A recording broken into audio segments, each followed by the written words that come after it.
Chapter 661, Reconnaissance Tools. During lunch, Lumion used the excuse of going to the washroom to make his way to Hisoka Twainaku's tawny house.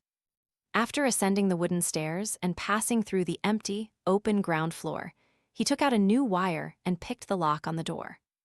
This level was completely open air, leaving only support pillars. At a glance, it was very spacious and simple. Stepping onto the wooden floor, Lumion circled around but found signs that no one had lived here for a long time. He found nothing worth further investigating. Suddenly, a voice came from behind him. "What's the problem here?" The voice belonged to Camus Castia. When he saw Lumion enter Twainaku's rebuilt house from the dining room window, he found an excuse to leave the table and hurry over. Lumion wasn't surprised at all. He looked around and said, "Nothing." As he spoke, he ascended the stairs to the third floor. Camus sighed silently and followed. He felt his mentality had aged considerably when with Louis Barry, resembling someone Vice Captain Riza's age. "Oh, Mother Earth, I'm not even 24 years old." Although I arrived in Matani at 18 and joined the patrol team, dealing with numerous beyonder incidents, participating in dangerous battles, and accumulating extensive experience, I am still a young man. A laid-back young man who doesn't focus on appearances in daily life. With a solemn, vigilant mindset, Camus followed Lumion through the third-floor rooms twice, searching through all the items. There's nothing out of place. After setting down a pen holder, Camus shared his assessment with Lumion. Lumion hadn't gained anything either. After a moment's contemplation, he responded, "Bring Kolobo here later and ask if there are any areas that make him uneasy, dangerous, or uncomfortable." Having only collaborated once, he's already adept at utilizing Kolobo's uniqueness.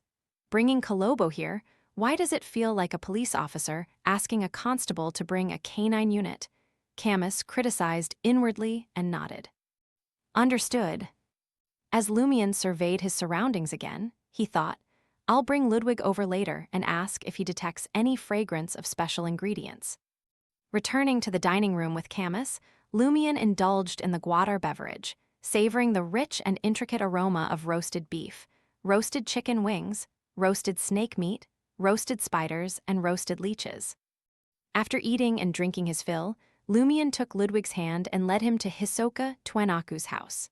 Camus, Lugano, and Kolobo, who wore sunglasses and walked sideways like a crab, followed closely behind. After exploring every nook and cranny, Lumion looked at Ludwig and asked with a smile, "Is there anything edible here?" Ludwig shook his head, "No." Lumion led the boy down to the second level and looked at Kolobo, who had suddenly turned his back to them, and Camus. "Do any of you sense anything unusual?" The thin Kolobo hesitated for a moment and said, "This house feels a little cold. It doesn't sit well with me." "Where exactly?" Lumion inquired with a calm expression. Kolobo replied succinctly, "Everywhere." There's something wrong with the entire house and even this land. Hisoka definitely didn't rebuild his previous home for nostalgia. He's not the original owner of that body, so he probably doesn't have much attachment to this place. He's also a true cold-blooded. Lumion pondered for over 10 seconds and said to Lugano, Camus, and the others, "Stay here and guard against any mishaps." He returned to the third floor and lay on a wooden bed, with traces of someone having slept in it. Large black mosquitoes flew over with crackling sounds. However, in the flickering sparks, they were ignited one by one, turning into charred corpses that floated onto the bed. Lumion quickly slipped into a deep slumber.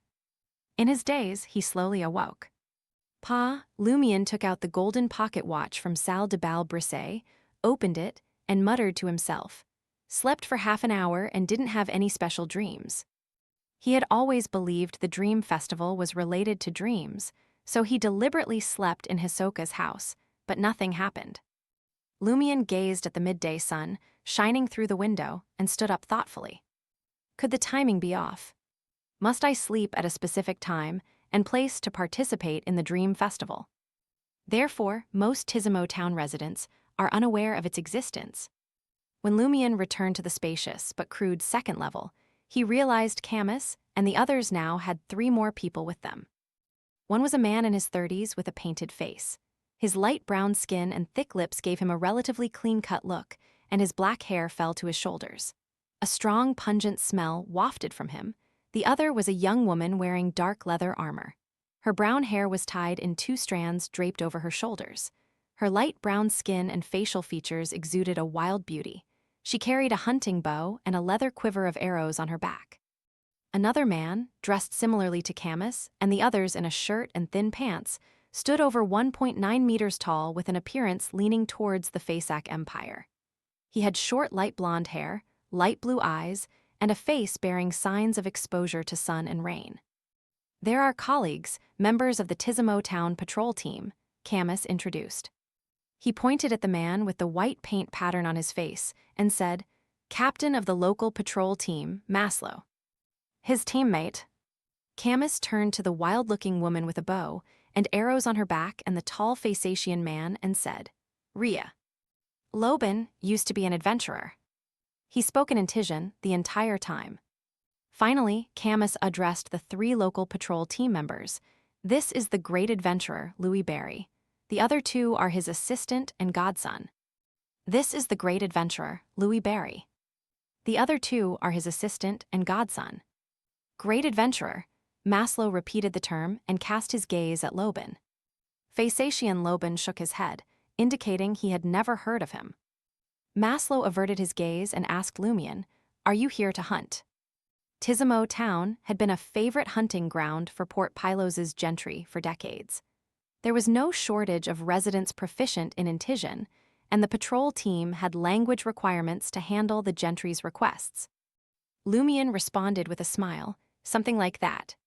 Hunting for Hisoka's inheritance and hidden issues was also a form of hunting.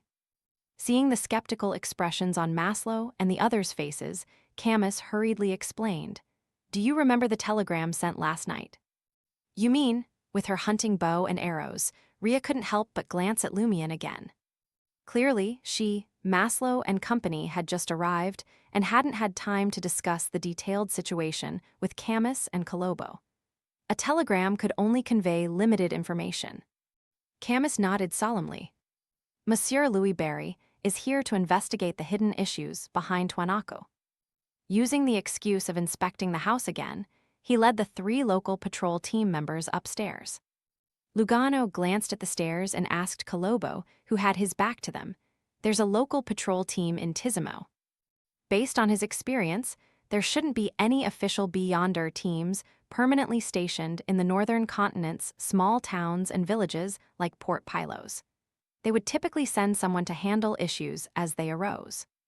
Kolobo turned his back to Lumian and Ludwig, trembling as he replied, "Most other towns don't have them.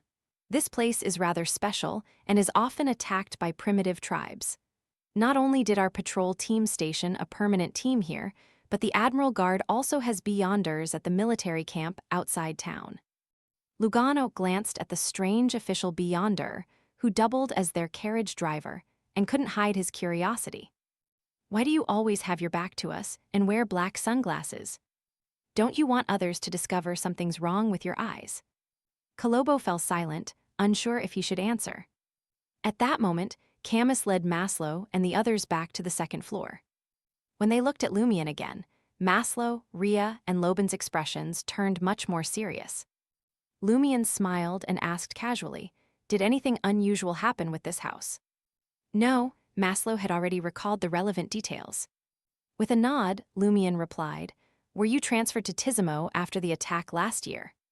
He recalled the dossier had mentioned the 3 Beyonders stationed here perished in the primitive tribe's attack. "Yes," Lobin, the former Fasacian adventurer, replied in a rough voice.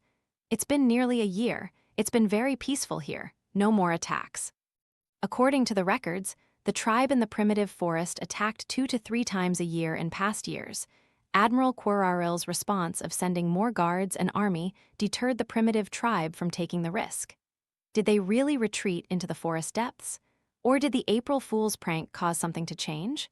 Lumian sensed something amiss. After conversing for a while, Lumian prepared to take Ludwig and Lugano to check into the motel.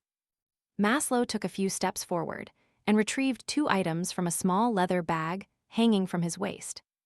There were brown candles and a glass bottle filled with a light yellow liquid. Mosquito repellent candles and tranquil essential oil. I hope you get a good night's sleep, Maslow said in accented intonation. Camus chimed in. What he means is that this place is close to the primitive forest, and mosquitoes and poisonous insects are everywhere. Although you're beyonders, it won't be pleasant if you're accidentally bitten.